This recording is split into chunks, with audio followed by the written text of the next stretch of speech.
Ketidakhati-hatian sering mengakibatkan perjalanan sesat. Maka di dalam perjalanan walaupun sudah hafal jalan, tetap perlu waspada. Jangan sampai tersesat. Demikian juga sebagai pengikut Kristus, ketika ada berbagai pengajaran yang mungkin menarik hati serta mengesankan, Tuhan Yesus mengingatkan supaya kita waspada. Jangan sampai disesatkan oleh pengajaran yang tidak benar, walau mengaku-ngaku bahwa itu adalah pengajaran dari Tuhan. Tetaplah waspada. Tetap setia mengikut Tuhan, serta belajar akan firman-Nya. Tetaplah waspada, apalagi saat ada datang penderitaan dalam hidup. Jangan sampai kita menyimpang ke kanan dan ke kiri. Selamat hari Minggu ke-24 setelah Trinitatis, Bapak Ibu anak-anak kami. Biarlah kita tetap disegarkan oleh firman Tuhan pada minggu ini. Immanuel. Mari kita berdoa.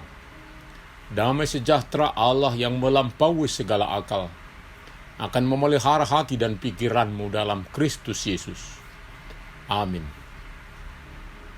Firman Tuhan di hari Minggu ini tertulis dalam Markus 13 ayat 1 sampai dengan 8. Ketika Yesus keluar dari bait Allah, seorang muridnya berkata kepadanya, "Guru, lihatlah betapa kokohnya batu-batu itu dan betapa megahnya gedung-gedung itu."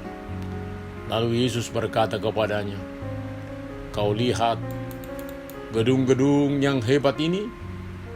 Tidak satu batu pun akan dibiarkan terletak di atas batu yang lain. Semuanya akan diruntuhkan." Ketika Yesus duduk di atas bukit Zaitun, berhadapan dengan bait Allah, Petrus, Yakobus, Yohanes, dan Andreas bertanya sendirian kepadanya, "Katakanlah kepada kami, bila manakah itu akan terjadi? Dan apakah tandanya kalau semuanya itu akan sampai kepada kesudahannya?" Maka mulailah Yesus berkata kepada mereka, "Waspadalah supaya jangan ada orang yang menyesatkan kamu. Akan datang banyak orang dengan memakai namaku dan berkata, 'Akulah dia,' dan mereka akan menyesatkan banyak orang. Dan apabila kamu mendengar deru perang atau kabar-kabar tentang perang, janganlah kamu gelisah. Semuanya itu harus terjadi, tetapi itu belum kesudahannya. Sebab bangsa akan bangkit melawan bangsa, dan kerajaan melawan kerajaan. Akan tetapi akan terjadi gempa bumi di berbagai tempat, dan akan ada kelaparan. Semuanya itu barulah permulaan penderitaan menjelang zaman baru." Sebagai pengikut Kristus Yesus, ternyata kita akan tetap waspada. Jangan sampai diombang-ambingkan oleh penyesat. Penyesat tidak mungkin dapat dilarang untuk melakukan penyesatannya. Namun sebagai murid kita akan waspada. Kebersamaan dengan Tuhan di dalam firman-Nya sebagai kekuatan bagi kita untuk boleh tetap waspada. Hal ini lebih bermakna daripada kita mendiskusikan kapan hari Tuhan itu tiba dan apakah tanda-tandanya. Sebab akibatnya kemudian ada yang berani membuat jadwal kapan hari Tuhan tiba. Padahal sudah dikatakan Tuhan Yesus, hal itu tidak diketahui oleh siapapun kecuali oleh Bapa. Di dalam perjalanan hidup manusia, ada saatnya memberi sangat kagum akan bangunan-bangunan yang megah dan kokoh, yang juga dinyatakan para murid kepada Tuhan Yesus. Ternyata bangunan itu mempunyai batas kekuatan. Boleh saja hilang atau hancur oleh perang, bencana alam, atau mungkin ambruk karena umur. Begitu juga bangunan bait Allah yang begitu megah dengan batu-batu yang kokoh. Tuhan Yesus mengatakan bahwa tidak satu batu pun dibiarkan terletak di atas batu yang lain. Semuanya akan diruntuhkan. Dan itu sudah terjadi setelah Yesus sudah naik ke surga. Maka terhadap bangunan fisik kita tidak akan menaruh harapan berlebihan. Ada juga masa waktunya. Jangan juga menyombongkan atas kehebatan manusia dengan bangunan-bangunan megahnya. Tetaplah semuanya itu menjadi kemuliaan bagi Tuhan dan sukacita bagi sesama. Ada pelajaran berharga bagi kita saat Menara Babel tidak berhasil bangun sebagai akibat kesombongan dan keangkuhan manusia.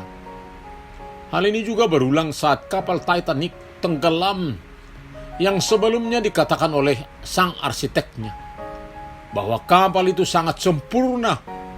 Tuhan sendiri pun tidak mampu menenggelamkannya. Jadi manusia dalam kehebatannya berkarya perlu selalu rendah hati. Begitu mulianya ketika bangunan rumah seorang Kristen dibangun seperti gereja, dikatakan untuk memuliakan Tuhan, sekaligus menjadi tempat bersilaturahmi dengan sesama. Sangat mengena bila kita renungkan syair lagu buku Ende yang mengatakan, nak penau hudai hubonus hamoraon hagabion songonobun nama bonus sudedo tinggal abbolong ahama tarbuanahu lobi sian ulosi nunga loja au o Tuhan radima ban inganaki. Artinya segala yang kita miliki tidak dibawa mati. Itulah keterbatasan dari segala buatan manusia. Maka firman Tuhan telah mengatakan, janganlah kamu mengumpulkan harta di bumi ingat dan karat merusakkannya, dan pencuri membongkar serta mencurinya. Tetapi kumpulkanlah bagimu harta di surga. Di surga ngengat dan karat tidak merusakkannya, dan pencuri tidak membongkar serta mencurinya. Lalu waspada dan jangan gelisah. Itulah yang diminta kepada kita setiap orang. Bagaimana cara waspada? Bagaimana cara jangan gelisah? Pertama, kita mengingat apa yang dikatakan Tuhan Yesus ini. Lalu kemudian tetap setia dalam tuntunan Roh Kudus menghadapi firman-Nya. Saat datang para pengajar atau orang yang mengaku bahwa merekalah Mesias, umat Tuhan akan selalu waspada. Tidak ada seorang nabi yang akan memuliakan dirinya kecuali untuk Tuhan. Maka kita akan selalu mengenal seorang dari buahnya. Hal ini boleh kita nyatakan saat iman kita semakin dewasa. Ini boleh kita bandingkan sebagaimana berita viral beberapa bulan lalu di satu daerah ditemukan serpihan emas. Ternyata setelah diperhatikan oleh para ahli disebutkan itu hanyalah logam biasa yang mirip emas. Saat iman kita sudah dewasa, di dalam kewaspadaan melakukan diskusi bersama dalam tuntunan Roh Kudus dengan sesama pengikut Kristus, tentunya akan semakin ahli, berhikmat, melihat, menentukan apakah seseorang itu benar atau sedang menyesatkan. Kemudian ketika berbagai hal yang terjadi sebelum zaman baru kita alami, ada perang, bangsa melawan bangsa, ada gempa bumi. Dengan berbagai keadaan ini jangan gelisah. Semuanya akan terjadi dan itu belum kesudahannya. Malah itu disebut sebagai permulaan zaman baru. Bila mana Tuhan kita, Guru kita Yesus Kristus yang telah menyatakan mengingatkan ini kepada kita, tentunya kita tidak akan terlalu terkejut menghadapi berbagai kejadian tersebut. Bagaimana tidak gelisah dengan keadaan yang sedemikian menyakitkan? Tentunya adalah dengan mengingat perkataan Tuhan Yesus ini Jangan gelisah. Sekaligus kita akan tetap hidup dalam Kristus dan Kristus dalam kita. Ketika kita sedang bingung, stres, kewalahan dengan kejadian-kejadian ini, maka kita akan dapat memohon hikmat dari Tuhan untuk memikirkan apa solusi yang kita lakukan dengan peristiwa-peristiwa yang menyusahkan itu. Waspadalah, jangan sesat, tetaplah hidup dalam kehendak-Nya. Amin. Kita berdoa. Terima kasih Bapa untuk firman-Mu yang mencerahkan kami untuk tetap waspada dalam pengajaran yang kami terima di dalam kehidupan kami. Biarlah apa yang Tuhan kehendaki tetap menjadi arah perjalanan kami. Biarlah kami umat manusia tetap hidup setia sebagaimana Tuhan kehendaki. Walau banyak hal yang terjadi sebagai permulaan dari akhir zaman, kami akan tetap setia kepadamu. Terima kasih Bapa untuk firman-Mu. Hanya dalam nama Tuhan Yesus kami berdoa. Amin.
Terimalah berkat Tuhan. Tuhan memberkati engkau dan melindungi engkau. Tuhan menyinari wajahnya kepada engkau dan memberi engkau kasih karunia. Tuhan menghadapkan wajahnya kepadamu dan memberi engkau damai sejahtera. Amin.